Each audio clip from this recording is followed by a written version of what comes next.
Pit Stop CBN com Ricardo Barbosa.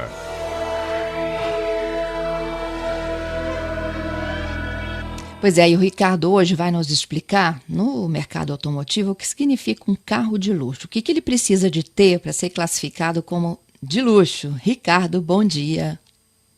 Bom dia, Fernanda. Bom dia, ouvintes. É isso aí. Hoje nós vamos falar de um assunto assim, tanto quanto curioso para quem gosta de carro. E nós sabemos que o brasileiro realmente é apaixonado por carro. É um negócio bem interessante, Fernanda. Apesar de todas as mudanças, né, causadas por essa pandemia, o público consumidor desses carros de luxo não deixaram de comprar os seus carros, tá? Sempre pensando nesses carros luxuosos. E para você é um mercado que não tem crise, né?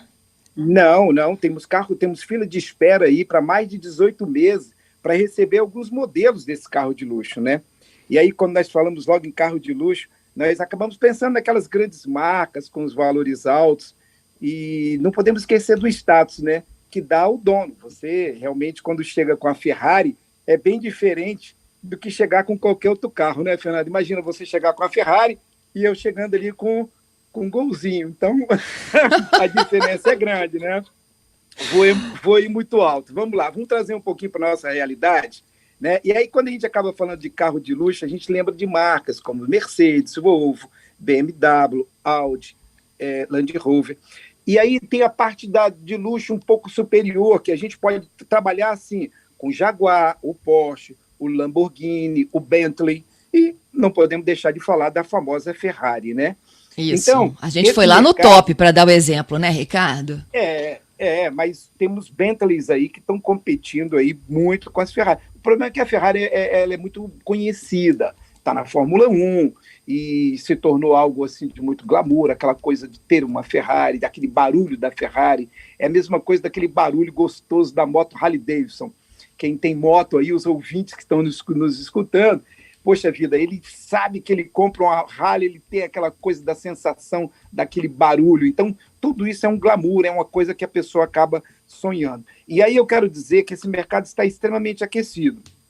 Os especialistas, eles acabam comentando, Fernanda, que o aumento das vendas do carro de luxo se deve ao público de alta renda que gosta de gastar, ele não podia viajar. Todo mundo ficou meio parado devido à pandemia, essa análise que estamos fazendo. Então, ele começou a investir e gastar em coisas caras. E carro de luxo, ele acaba ficando nessa lista aí como um dos tops, porque ele quer se sentir bem e tal, essa coisa toda. Então, ele tem dinheiro, ele vai lá e escolhe um carro de luxo. Houve um potencial crescimento nesse mercado, a demanda aumentou muito, mas a oferta, Fernanda, ainda é pequena, né? E ela é baixa, a entrega ainda é baixa. O Brasil, os veículos populares não estão tão baratos quanto a gente imagina. Então, se a gente calcular aí que o popular está em torno de 70 mil atualmente, já o carro de luxo para a categoria iniciante, vamos chamar assim, porque hoje está tendo isso aí.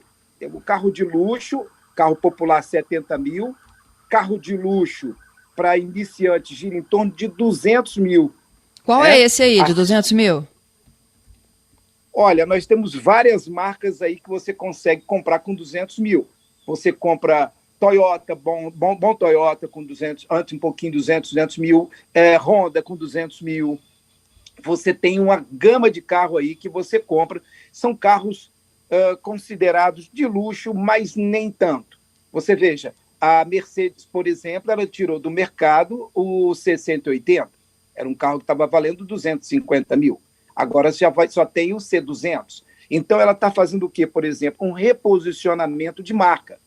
A própria moto também, a Harley-Davidson, fez um reposicionamento de marca. Então, eles acabam tirando modelos mais baratos e agora são modelos acima de 300 e poucos mil. Você veja, antigamente comprava-se um Volvo com preço muito acessível. Vai hoje comprar um Volvo para você ver, está muito caro. Então a coisa se reposicionou, o mercado está se reposicionando, né? Sabemos que todos os dois, deixando para os nossos ouvintes aí, todos os dois vão levar o mesmo lugar, tá, Fernando? Todos os dois, o carro de 70, o carro de 200, o carro de 1 milhão, ele leva o mesmo lugar. Mas todos têm 4 rodas, né, ô Ricardo? Justamente. Mas hoje o nosso assunto é o que precisa ter um carro para ser considerado de luxo, Fernanda. Isso aí. Podemos falar sobre isso, então? Vamos. Vamos, então, aqui ao tópico da nosso bate-papo de hoje. O que precisa ter esse carro para ser considerado de luxo? Bom, são vários itens, né? Os materiais aplicados no carro geralmente são mais nobres, Fernandes. Eles são materiais requintados, o couro é melhor, você sente a textura do material, né? São itens exclusivos. Até mesmo, Fernando, o som é de última geração. Ele tem, às vezes, 8, 7, 9, 10 alto-falantes no carro, aquelas coisinhas pequenas, bem pequenas, assim, mais ou menos para o ouvinte entender, do diâmetro de uma latinha de cerveja, assim, no carro, nada muito grande, mas que tem um som maravilhoso, né? O item de conforto, ele é muito especial, o acabamento interno é diferenciado, né? É como a ideia que eles falam hoje é como você tivesse num apartamento de alto padrão. Eles querem que o banco te abraça o motorista, abraça a pessoa que está do teu lado ali, você senta no banco, é algo diferente. Ele tem aquecedor para o assento, ele tem a regulagem para o lombar, todos os botões estão no volante trazendo conforto ao motorista, né? Tem um motor possante, extremamente possante. O número de airbag, ele aumenta, né? Ele tem airbag até para o joelho. Ele vai desde o ombro, claro, para a cabeça, para o peito, para o tórax. Nós estamos falando aí de 7, 8, 9, 10 airbags. Enquanto esses carros comuns, eles só têm 2 airbags, Fernando, aqueles 2 frontais ali, um no volante e o outro para o passageiro ali no painel, não é? Então, Ricardo, o carro comum não tem airbag no banco traseiro, não? Para proteger o... Não? Não. Só 2 airbags, esses carros populares. Né? Pois é, aí você brincou aí falando que a comparação é com um apartamento, porque o preço também é de quase um apartamento, né? Mas vamos chegar lá. Estou trazendo notícias boas aqui, até curiosas para os nossos ouvintes. Tem um motor mais possante, né? Ele tem um número, assim, ele tem mais airbag, como eu falei, as rodas dele é disco nas 4 rodas, né? Ele tem sensores anticolisão. Você veja, já na Europa, ou até mesmo no Brasil, dependendo de alguns carros, um Volvo não bate mais com a Mercedes, não bate mais com um BMW, uma colisão, um Volvo, porque eles têm sensores. Então, por um acaso, se acontecer de uma pessoa dormir, ele desvia ou para a direita ou para a esquerda.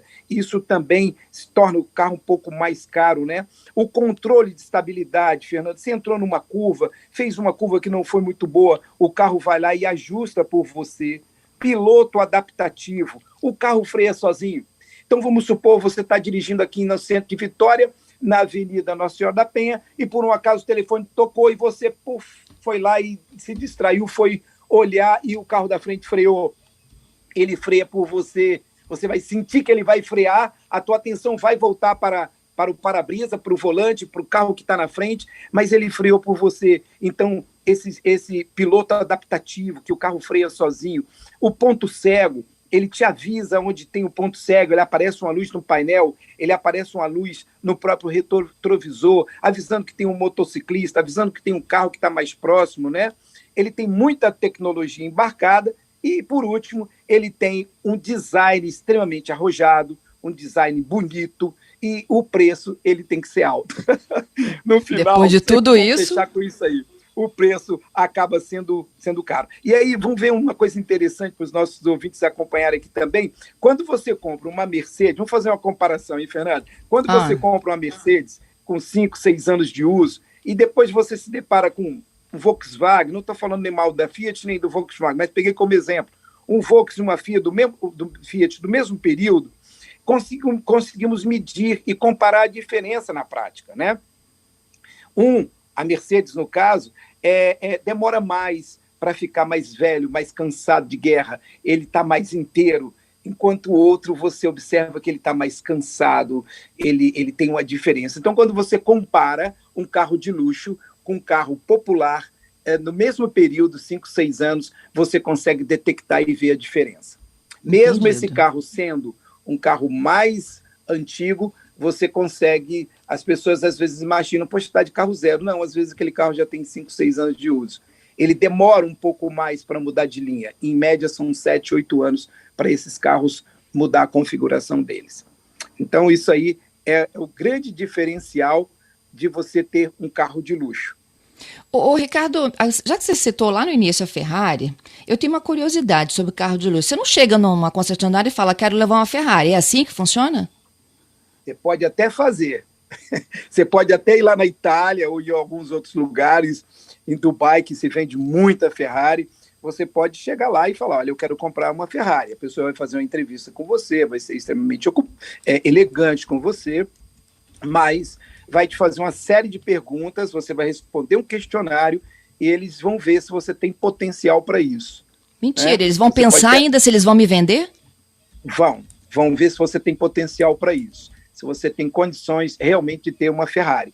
Então não é bem assim, eu quero chegar, comprar uma Ferrari, quero chegar lá, comprar um Bentley. Não, eles vão, um Rolls Royce, não. Eles vão primeiro conversar, bater um papo com você, fazer uma entrevista, saber quem você é, preencher uma ficha e ter toda essa coisa para depois te falar, olha, nós estamos aí com muitas encomendas, só daqui a 6 anos, daqui a 4 anos.